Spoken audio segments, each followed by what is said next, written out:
Hello and welcome. If you're new here, my name is Ian and I'm a landscape photographer based in the UK. I've been shooting professionally with the Fuji-x system for about 8 years now, and I started with the X-T2, then progressed to the X-T3 before more recently moving to the X-H2. I also use the X-T10 to film these videos, so I guess you could say I've got a fair bit of experience using these cameras. Before that, I shot with full frame Nikon equipment. Now, the reason I switched from Nikon was that I wanted to reduce the weight in my bag and go mirrorless. And at the time, Nikon didn't offer a mirrorless option, so that's why I made the switch. By the way, I absolutely love shooting with Nikon equipment, and I probably would have stayed with that system, but it was several years later that Nikon released their mirrorless Z range. So that is why I switched. Woohoo, check out those views behind me, absolutely amazing. Anyway, today I'm going to be talking about 5 reasons why I absolutely love shooting with the Fuji-x system, and we're on the hunt for some landscape photographs as well, so it should be a cracking day. So let's get on to reason number 1. So reason number 1 is their versatility, and what I mean by this is if you opt for a camera like the Fuji X-H2, which I use, then you've pretty much got a camera that covers everything. It's great for video and stills, and with a 40 megapixel sensor, it's excellent for wildlife and sports too, because you've got that extra bit of wiggle room should you need to crop in a bit. I think the X-H2 is one of those do-it-all cameras, and I think it does it all very, very well in my opinion. So yeah, versatility is key for many of us, isn't it? And I think we actually live in a time where many professional photographers are asked to shoot video in some capacity. So having a good quality option in one package is an absolutely massive bonus. So disclaimer time, I'm not affiliated with Fujifilm in any way, shape or form. These are just my opinions. And also, I'm not dissing other camera brands by talking about this. I think all camera brands offer something a little bit different and suit different people. So yeah, all camera brands are welcome on this channel. I'm just saying that because I don't want to upset anybody, because I know how passionate we all are about our cameras. Anyway, I'm not too far away from our first location, which hopefully should present us with a chance of shooting some wildlife, which will be interesting. So reason number 2 is the different options that Fuji offer in their camera range. Now, we just spoke about the X-H2 and it does it all, but not everyone wants that, do they? And I think that's why the X100 cameras are so popular. You know, they're tailored for a very specific type of photographer. For example, if I shot a lot of street photography, I'd absolutely love an X100 because I think it really suits that minimal, discreet way of shooting that I know I would enjoy, and it looks absolutely amazing as well, doesn't it? And I think both the XT and X100 lines have become legendary cameras in my opinion. So yeah, Fuji's range of cameras certainly caters for so many different photographers, and that is a massive bonus. So you might just be able to hear in the background some wildlife, some birds, and that is because we're just approaching our first destination, which is a stack called Needle Rock. And it's the home, this time of the year anyway, to the guillemot and razorbill.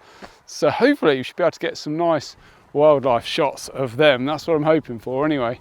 I can already see some flying around down by the water there. So yeah, pretty excited.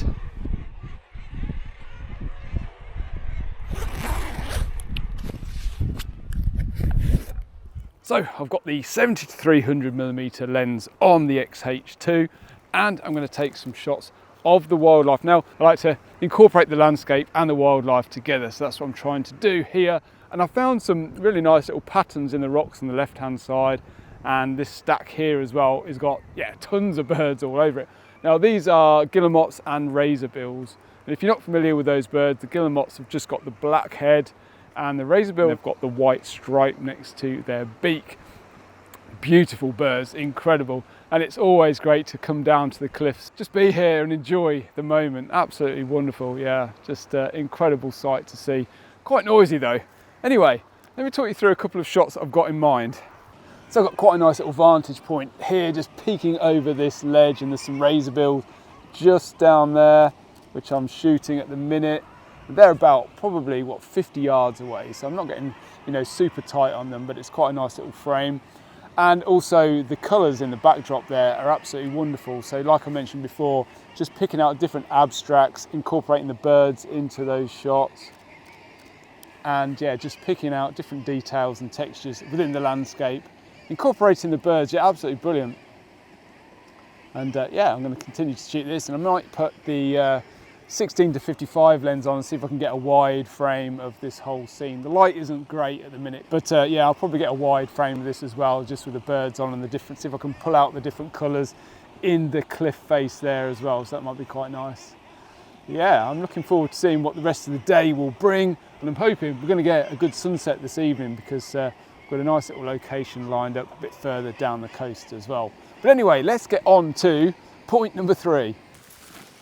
So I've had to put the jacket on because it's getting pretty cold. But anyway, reason number 3 is value for money. Now, I'm not going to compare Fuji cameras with other brands because all cameras are different, aren't they? But I think what you get with Fujifilm is a really good balance between quality versus cost.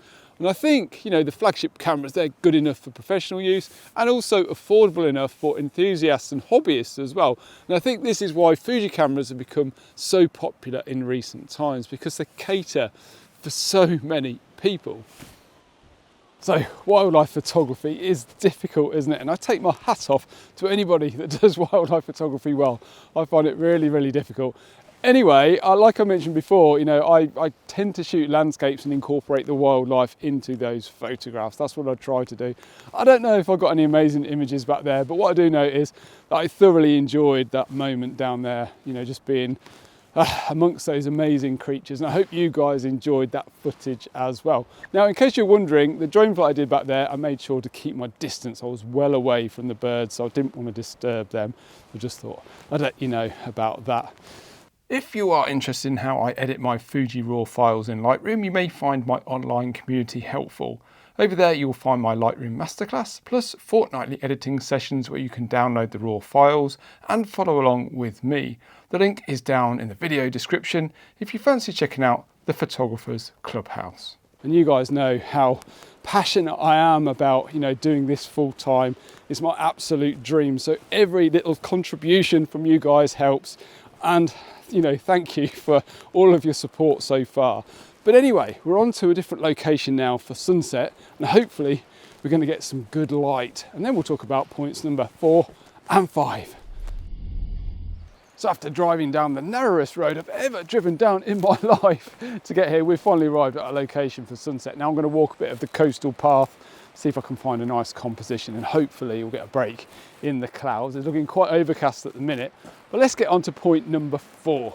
So reason number 4 is glass. Now, Fuji has always had a great lineup of really nice lenses, and they continue to update and improve that too. But now they've opened up their lens mount to third parties. And I think the future is even brighter for both us as photographers and Fuji themselves. After all, the more options there are, the more people the system appeals to. And ultimately, that means the more money Fuji can invest in future products. So I think it's a win-win in my opinion. And if you watch the channel on a regular basis, you might know that I use this lens, the 13mm Viltrox f1.4.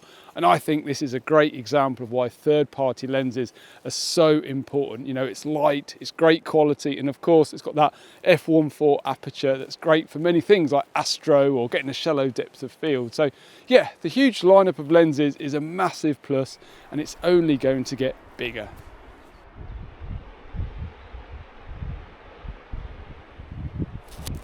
Wow, what an absolutely stunning view just down here. It looks absolutely incredible. But you can't get down to it, I don't think. But what I'm going to do is go around to the peninsula there and see if I can get maybe a shot looking down into this little area just here, this bay. There's some stacks, there's all sorts of islands going on. It looks absolutely incredible. So I'm wondering if I can make something work there. I'm really keeping my fingers crossed because I'm really hopeful of capturing a nice fire sky this evening. That would be absolutely amazing, wouldn't it?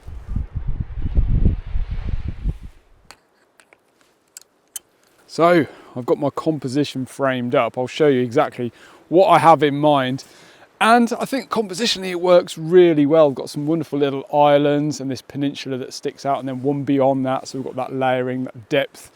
However, light, we need this light on this land here. We want it to light up a nice orange glow, and we need some detail and colour in the sky. We just don't have that right now, and it seems to be getting cloudier, not brighter, which is a bit of an issue. So I've got a bit of a decision to make, because I did find quite an interesting composition, more of a tighter frame, a bit round there on the peninsula, which I think might suit a shot without great light. So I've got that decision to make. Do I stick it out here and hope the light comes, or do I be reactive and shoot the scene over there? While I'm thinking about that, let's get on to point number 5. And many people might not agree with this, but it's sensor size. So quite often some photographers will look at, say, a larger sensor and say, well, it's bigger, so it's got to be better, right? But my answer to this is, well, yes and no. So of course, with a full frame sensor, typically you get a little bit better image quality, less noise in the shadows, and your files could have more latitude when it comes to highlight and shadow recovery in post-production. But, now here's the but. With an APS-C sensor, you'll get more reach, which is great for landscapes, wildlife and sports photography. You get greater depth of field, which means you would likely focus stack less often.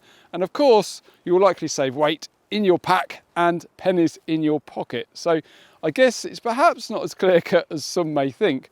For me personally, the APS-C system gives me all of the image quality that I need while offering many of the benefits that I actually find really important for my line of work, which is obviously landscape photography. But this is going to be different for everybody, so your needs may differ from mine. I've made a decision. Don't think we're going to get any light, so the camera went back in the bag, and we're going to go back to the composition that I think might work in flatter light. So yeah, so while I'm swiftly making my way to this new location, just thought I'd say I'd love to know what you're shooting with, what camera brand, the things that you like, things that you don't like. It's always really good to hear what you're shooting with, so please drop a comment down below. It'd be great to hear your thoughts, and keep it friendly because we are a friendly bunch here, but it is great to get a conversation going. So yeah, please do comment down below. Anyway, just around the corner, but I do have to be a little bit careful with this one because it is going to be quite close to the edge. So yeah, got to be a bit, have my wits about me, shall we say.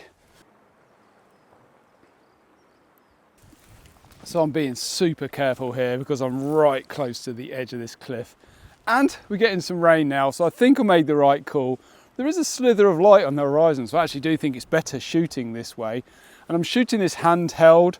I'm going to be taking a couple of shots of my foreground and then a couple of shots of my background and just blend the two together because I'm going to be very, very close. There's some wildflowers in the front here, and then we've got these real craggy dark rocks down below with the blue water. So I think it makes a decent composition.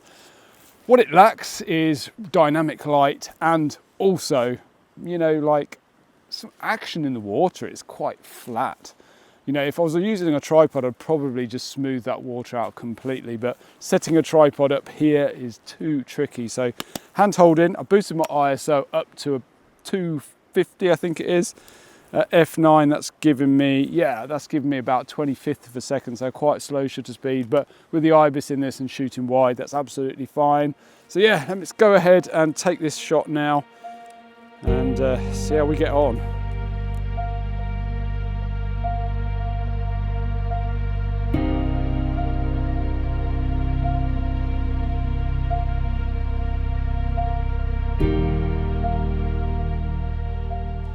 Big thanks for watching, and if you enjoyed this video, I'm sure you'll find this one up here enjoyable too. And if you'd like to support my channel, then why not give the video a like and subscribe for more content like this. Anyway guys, until next week, thank you so much, take care, and I'll see you all again very soon.